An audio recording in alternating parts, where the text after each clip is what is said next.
We're just about ready to head into winter here in Canada, so it's not exactly the best time to be talking about solar panels, but seeing as how we're waiting for the replacement Arduino that I blew up yesterday, let's do that.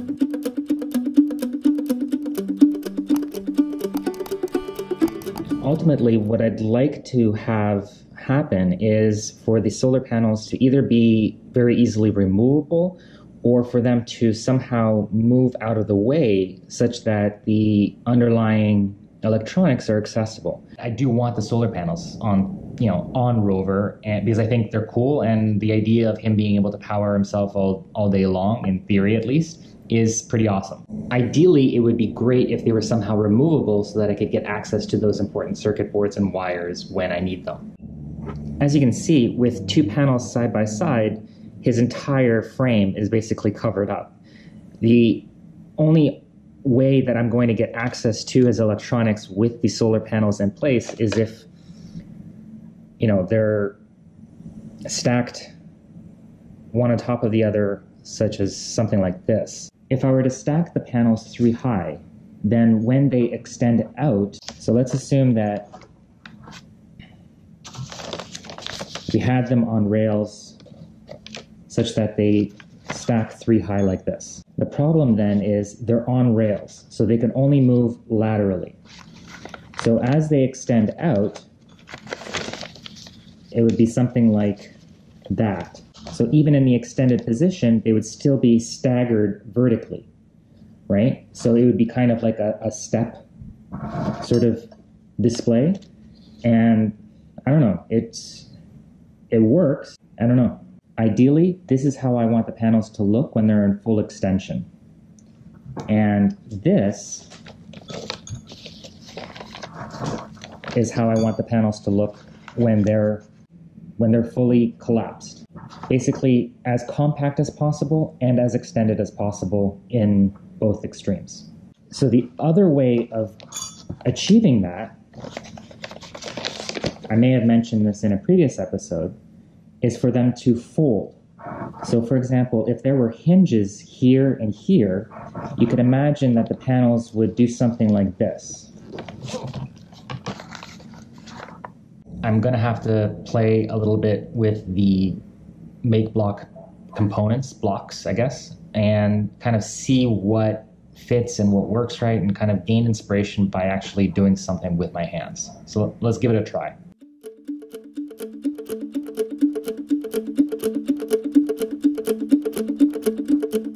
So I've got these rails mounted here. Nothing's fastened down, it's all very loose. They all wiggle around. But this is what I had in mind 2 years ago. And as you can see, the parts were measured almost to the millimeter. So at least I did something right. So these rails here, so I don't know if you can see here, but they have a cross section that's sort of diamond shaped on top. And then I got these bearings here. They're called the V-shaped bearings. And you can see here that basically they fit together like this. And the idea is that this then can roll along the rail.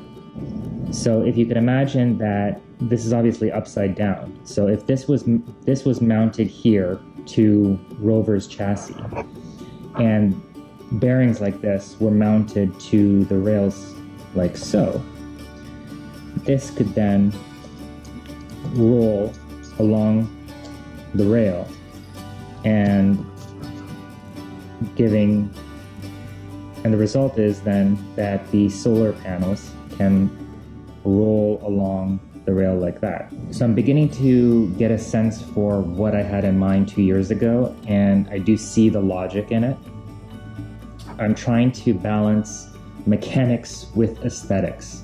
So for example, if the 3 panels are going to roll on top of one another in a kind of 3 stacked appearance when they're all folded, then the rails, one rail, for example, keep in mind that these solar panels are upside down right now.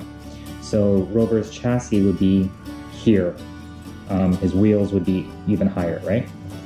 So if this rail, for example, is mounted to the top of ROVer's chassis, and this panel with a bearing can roll along ROVer's chassis like so. Then we can imagine that the next panel, if it's going to fold over the lower panel, then it needs to end up like this. I'm trying to figure out exactly how the rails need to be mounted for that to be possible.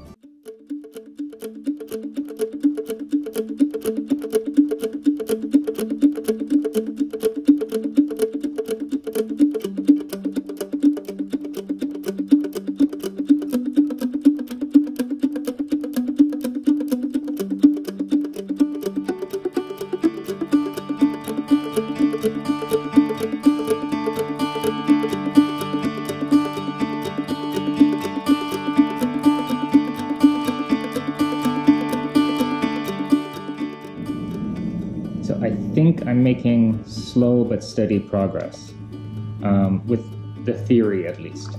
So if you imagine that this is the lower panel, meaning that this is attached, this runs along the rail, and this rail is attached to ROVer's chassis. So this is the panel closest to ROVer's chassis. So then the panel that rides above that panel would have to have a rail. So you can see how I've got this mounted here. So this higher panel would have the rail mounted such that it's outside the solar panel. So this lower panel rides along ROVer's chassis, and this upper panel would somehow need to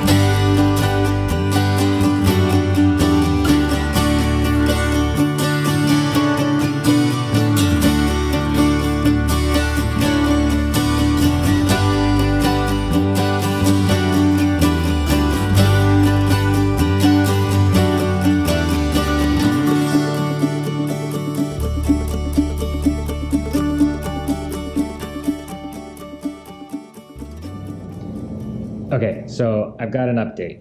It's not going to get mounted to ROVer today, that's for sure, but I think I've got something that would work, at least if I go with the kind of rails approach. I'm not actually yet convinced that that's the right approach, but let me show you what I've got. Okay, so here's the kind of setup. I don't know what the best angle here is to show you, but here's the setup for the panel that would be the highest off of ROVer's chassis. And this panel here is the one that would be lowest. Actually, sorry, not the highest. This would be the kind of the middle panel, and this would be the lowest panel, the one closest to his chassis. So the idea is that they both roll on the same rails.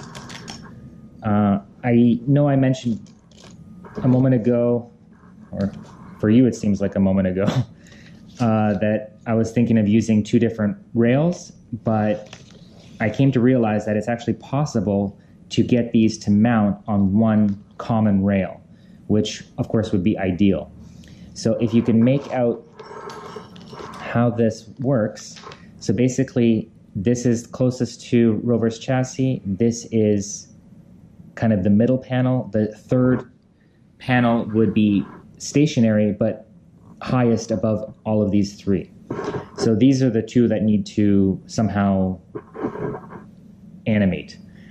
Then we've got the rail. You'll remember that it's got that cross section, and forgive me that I don't know if these are the right right parts, blocks in each position yet, but it's really for just a proof of concept. So it looks as though I will be able to finagle this in such that you can see that I can feed this right between the bearings on both panels. So I'm here moving the rail, but of course, in reality, it would be the panels rolling against the rail that would be stationary and mounted to ROVer's chassis. But that's the idea. Pretty cool, right? I think it's a workable solution. I don't know if it's the best solution yet, but it's a workable solution. So it's option, let's call it option 1, option A. Okay, so I think that's a kind of partial mission accomplished for the day. Yeah, I don't think my brain's going to allow me to get any farther than that on the solar panel mounting front, but I'm glad that at least we got to take a look at the Makeblock parts, see kind of what can be done, what the options are for them, and at least it gives me something more specific, more concrete to think about in terms of options. The only last thing I wanted to mention for today's episode was an update on the Arduino shipment. So I got a notice from Canada Post, and it's in the mail, it's on its way, and it's expected to arrive tomorrow, which is Friday, which would be awesome because then it's available for the weekend where I can tinker with it and hopefully we'll see ROVer rolling. So if you're interested in seeing that too, subscribe, hit the thumbs up. If you have any questions or comments or feedback or suggestions, please use the comments below or on ROVer's site, and I'll see you guys next time. Cheers.